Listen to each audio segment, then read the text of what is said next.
este estudio de entrevista. Hoy estaremos abordando un tema que se relaciona a lo que es la cultura y a esa tradición, ¿no?, de lo que es nuestra provincia, nuestro estado Barinas, para aclarar el tema de la fecha, que ya no tiene lugar a confusión porque se ha establecido que es el 30 de junio como la fecha oficial de la proclamación o fundación de Barinas.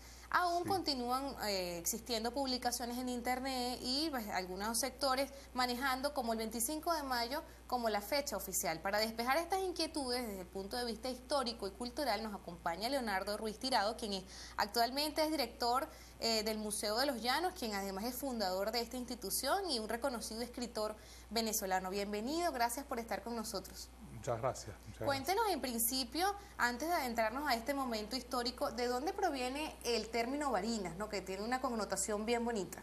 Bueno, Barinas es una palabra indígena, obviamente, que tiene sus avatares lingüísticos, ¿no? La primera vez que aparece en idioma español la palabra Barinas es en una carta geográfica, un mapa de alrededor de 1620, 1618-20, que alude al establecimiento del sitio segundo donde se estableció esta ciudad que finalmente llegó a este lugar donde nos encontramos ahora. Y aparece como señalando a un río, el río Barinas, que posteriormente se llamó Río Santo Domingo, seguramente en honor a la orden a la que pertenecían los religiosos que acompañaron ese proceso de conquista y luego el proceso de descubrimiento del río Apure, que es en la orden de Santo Domingo, ¿no? Entonces fueron los dominicos quienes establecieron, seguramente propusieron, y eso fue aceptado por la corona, que el río cambiara de denominación, pero la primera vez que aparece es como el nombre de lo que hoy día es el río Santo Domingo, ¿no? Ahora, ¿qué quiere decir la voz indígena barina? Hay varias hipótesis, digamos, histórico-lingüísticas, ¿no? El antropólogo y uno de los fundadores de la antropolingüística en Venezuela, que fue el doctor Julio César Salas Merideño, que se dedicó a investigar estos temas, sostiene la posibilidad de que la voz barina aluda a algo conectado con el agua, de allí la denominación del río Barinas, ¿no? También posteriormente se denominó a una corriente de vientos establecidos, digamos, geográficamente como el viento barinés, ¿no? Pero eso es posterior. De todos modos, la voz Ari, Wari, Bari, seguramente por la aplicación escrita del sonido B, que en español antiguo y sigue siendo así en la lengua castellana, los españoles dicen V para referirse a la B pequeña, para ¿no?, distinguirla. Ahora bien, Barinas seguramente fue Guarina o Yarina o algo así, Guariná. en su Bariná. Y lo más probable es que no haya sido solo el río, sino también toda la región, ¿no?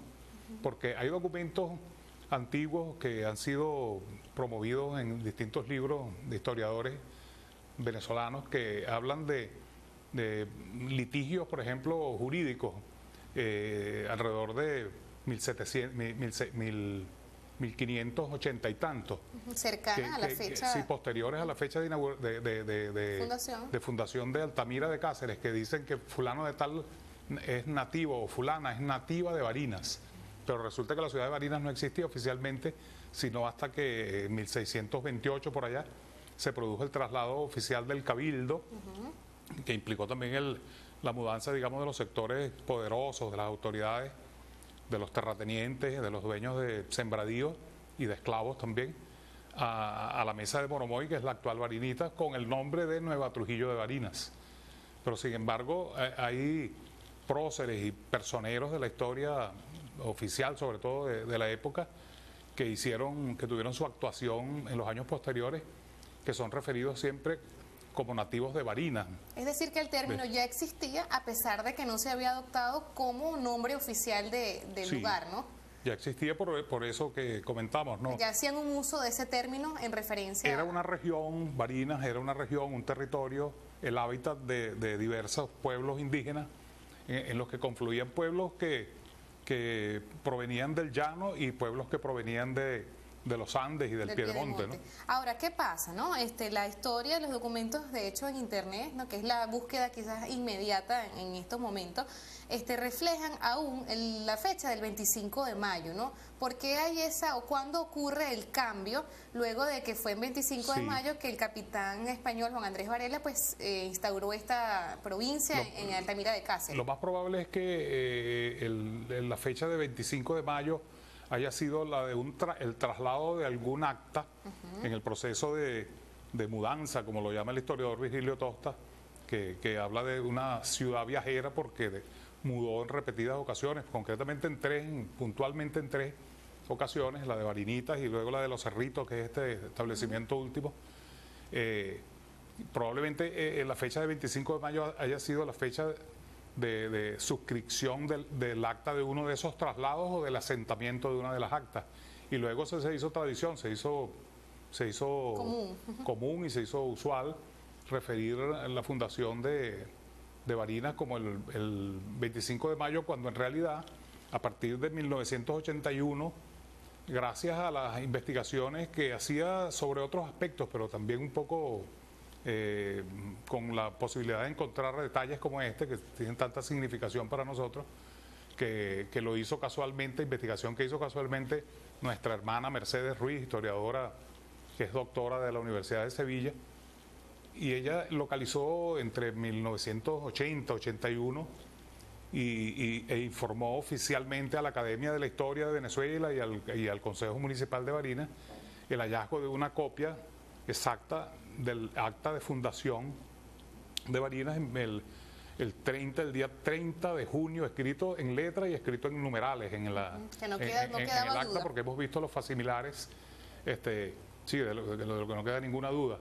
El día 30 de junio de 1577. Por cierto, hay un detalle importante que comentaba hace poco, es que el capitán Juan Andrés Varela, que es uno de los que, lógicamente, como el fundador y el que, digamos, ejecuta el ceremonial de la fundación, el estandarte, la bandera de la corona y todo el ceremonial en un sitio, imponiendo lo que llamaban un mojón, un palo fundacional, en el sitio de Altamira de Cáceres, que fue seleccionado ese nombre en honor al gobernador de la provincia del Espíritu Santo de la Grita, Francisco de Cáceres, quien había ordenado la conquista de estos espacios. Ese capitán Juan Andrés Varela, que ejecutó todo esto, según lo dice en la parte final del acta, y eso lo hemos podido ver en las copias facsimilares, no sabía firmar, no sabía leer y escribir. Entonces por él firmó un señor apellidado García, si mal no recuerdo, digamos, por orden del capitán Andrés Varela. Es curioso que a nosotros nos haya fundado un analfabeta, ¿no? Es una curiosidad histórica, pero es real, ¿no? Conocerla. Pero definitivamente fue en la fecha del 30 de junio de 1577 y desde 1982, si mal no recuerdo, comenzó pues a celebrarse la fundación, ¿no? Ese día. Ahora es importante, luego de aclarada esta duda, que ya no debería ser duda, ¿no? Porque ya tiene varios años de haberse resuelto ese conflicto histórico allí, porque tiene una base pues hasta jurídica. ¿Qué significa o qué ha significado Barinas como provincia? Porque en la historia pues refleja una actividad bien interesante en lo que ha sido su producción, su gentilicio, ¿no? Sí, esa misma connotación de ciudad viajera y de provincia que de hecho para el momento de la independencia de Venezuela pues ya estaba instituida y tenía pues una gran connotación pues a nivel nacional. Una importancia económica. Barinas para Venezuela. Bueno, fíjate, es interesante retroceder un poquito más, ¿no? También comentaba hace poco que Barinas, cuando el capitán Juan Andrés Varela recibe la orden de explorar y conquistar estos espacios desde Mérida, ciudad de la cual también fue uno de los fundadores junto con Juan Rodríguez Suárez, él lo hacía recibiendo instrucciones y órdenes reales de la provincia del Espíritu Santo de la Grita, que estaba adscrita al corregimiento de Tunja, es decir, Bogotá, Santa Fe de Bogotá, entidad que a su vez estaba inscrita en el Virreinato de Perú, lo que quiere decir que nosotros en alguna época fuimos peruanos, Okay. los que nuestros ancestros fueron, y nosotros entonces tenemos también, digamos, un cierto ancestro peruano, y así como luego, después de que el Libertador fundara ese magno proyecto que fue la Gran Colombia, también hemos sido colombianos, ¿no? Entonces nosotros hemos sido peruanos, gran colombianos y somos venezolanos también. A partir de 1577 somos, desde 1677 somos venezolanos, que fue cuando la región del Espíritu Santo de la Grita y todas sus dependencias geográficas, digamos, fueron adscritas a la provincia, a la Gran Capitanía General de Venezuela, cuyo epicentro fue Caracas, como sabemos, ¿no? Esos son como digamos, sucesos sucedidos históricos que sirven de plataforma a una muy importante gesta histórica por parte de nuestros pobladores originarios que ejercieron una tenaz y constante resistencia a una conquista que fue por lo demás demasiado cruel por parte de los europeos, no solo españoles, aquí hubo portugueses, pero el Estado portugués recibe su nombre porque a propósito de esa influencia de conquistadores portugueses, pero nuestros indígenas, probablemente esos Bariná, Moromoyes y otros Girajara, Caquetíos que habitaron y poblaron esta zona, es una cosa completamente documentada que resistieron con fiereza y valentía la ocupación, el arrasamiento de sus cultivos, su territorio. La imposición a sangre y fuego y crucifijo, además de costumbres y de atrocidades que le fueron infligidas sucesivamente desde mucho antes de 1577, porque ya habían pasado por aquí, por ejemplo, las huestes de Uten y Espira, los alemanes a quienes les había sido arrendado el territorio de todo lo que es Venezuela por la corona española, que era una casa comercial armada, como casi todas las casas comerciales que son armadas, las empresas comerciales de conquista, y entonces por aquí, por Pedraza, esta región, 50, 60 años, hacia 1538, por allí pasaron los llamados bélsares, que fueron maestros en crueldad de los españoles. Ellos ejercieron muy crueles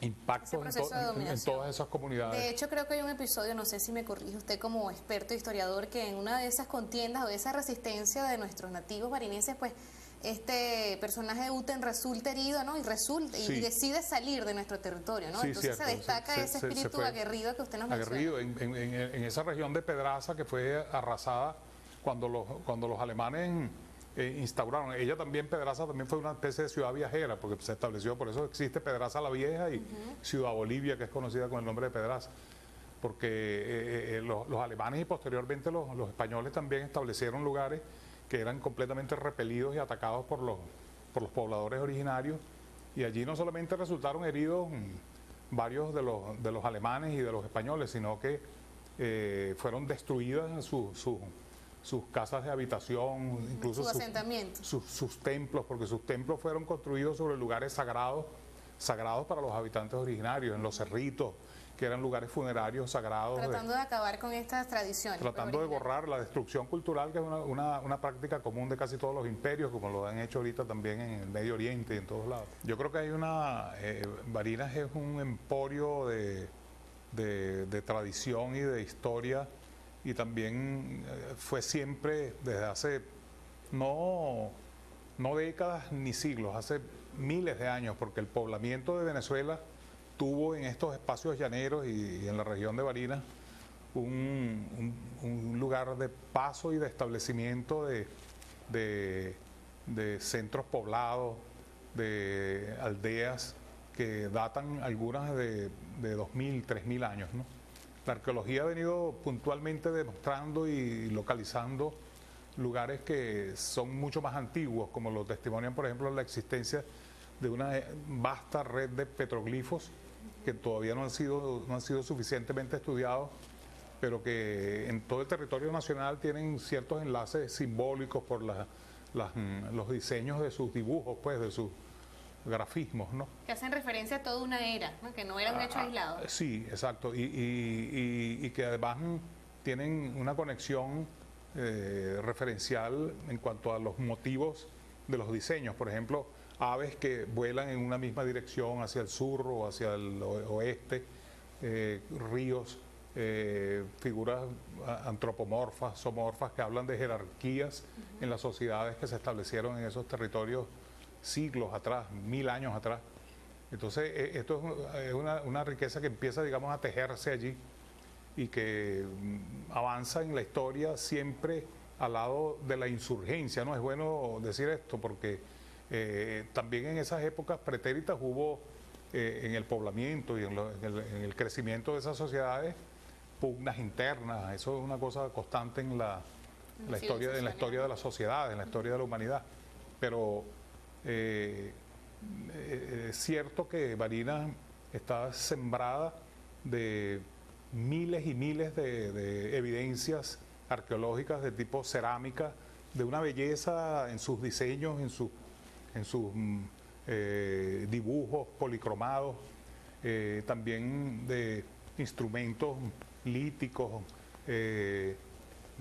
herramientas de piedra, etcétera, 1000 cosas que dan testimonio de la existencia de sociedades complejas, no exactamente primitivas como la historia oficial hasta hace poco tiempo ha querido referirlas, ¿no?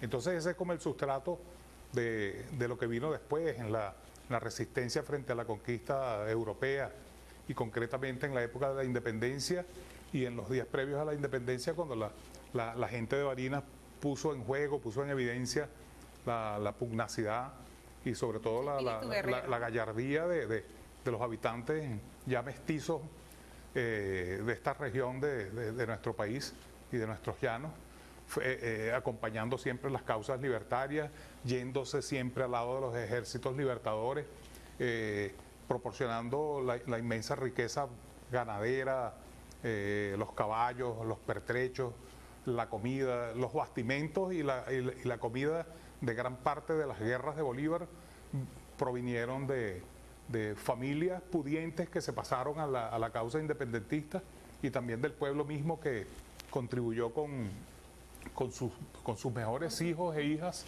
y con la fuerza y con la inteligencia y con la pasión libertaria de toda esa gente a esa guerra de emancipación que todavía sigue viva. Ahora, ¿qué pasa como sociedad con esa herencia y ese legado, ¿no? De que se van quizás con el tiempo perdiendo o deslastrando de esos caracteres que identifican a una sociedad en cierto momento, pero que con el pasar de los años va migrando, ¿no? De condición. ¿Qué diferencia o qué denotación usted como historiador hace del ciudadano del barinés actual con referencia a ese antepasado que era, pues tenía una especie, un perfil específico, ¿no? ¿Qué conserva y qué ha perdido? Bueno, te voy a referir los trabajos que casualmente hace poco conversábamos con un investigador, sociólogo y también historiador barinés que se llama Francisco Hernández, que ha venido trabajando el tema de cómo Barinas se nos convirtió paradójicamente en medio de la revolución bolivariana, se nos convirtió en una inmensa ciudad capitalista llena de centros comerciales que son la síntesis del desdibujamiento de los perfiles identitarios de nuestra sociedad. Si bien hay notables avances en desarrollo cultural y en gestión cultural, el surgimiento de estos espacios son una gran paradoja porque pone de relieve también cómo va por dentro de la revolución misma, de este proceso histórico que se inició hace 2 décadas, aquello punzopenetrante del capitalismo salvaje metiéndose dentro de la conciencia, dentro de nuestros hábitos, dentro de los ímpetus libertarios que ciertamente ha alentado siempre el barinés y la barinesa históricamente. Hay un vuelco, digamos, contracultural, ideológico, que hace mella en nuestros jóvenes. En las nuevas generaciones. En las nuevas generaciones. Yo en estos días leía una noticia que me pasmó, ¿no? En China ya hay clínicas y procesos de terapia para recuperar a los jóvenes de las enfermedades que producen el uso abusivo de las herramientas tecnológicas, porque ya eso se convierte casi en una enfermedad, ¿no? Así es, una adicción. Claro, nosotros no podemos negar la tecnología, lógicamente, ni los avances de la ciencia. A eso iba, efectivamente, pues la tecnología o el tiempo avanza, ¿no? Y las nuevas herramientas pues se colocan... Es inexorable. Dentro, pero ¿cómo hacemos, cómo se da, cómo se logra un equilibrio, ¿no? En el uso de estas herramientas? Porque es cierto que quizás los estándares que podrían denominarse capitalistas, pues sí, permiten, por ejemplo, que este programa esté al aire, ¿no? Claro, porque es el tema de las herramientas. Pero ¿cómo controlar ese balance entre lo moderno y lo cultural propio, que no debe estar arraigado a una corriente porque sí, sino porque es la identidad del pueblo? Yo creo que la modernidad arrastrará siempre, y la posmodernidad y todos los momentos históricos que vayan consolidándose, arrastrará siempre esa controversia, esa contradicción fundamental, y el paso de los tiempos históricos es así siempre. Y yo diría que solo la persistencia de la conciencia histórica de los pueblos, que tiene que ser sembrada, cultivada y trabajada políticamente también como contrahegemonía frente a lo avasallante del uso indebido, por ejemplo, de las tecnologías y del conocimiento en general. El conocimiento histórico por sí mismo se convierte a veces en una gestión de desván, de escaparate, y hay muchos nostálgicos que hacen uso de la historia como si fuera una cosa, un tiempo muy hermoso que ya pasó y que no volverá.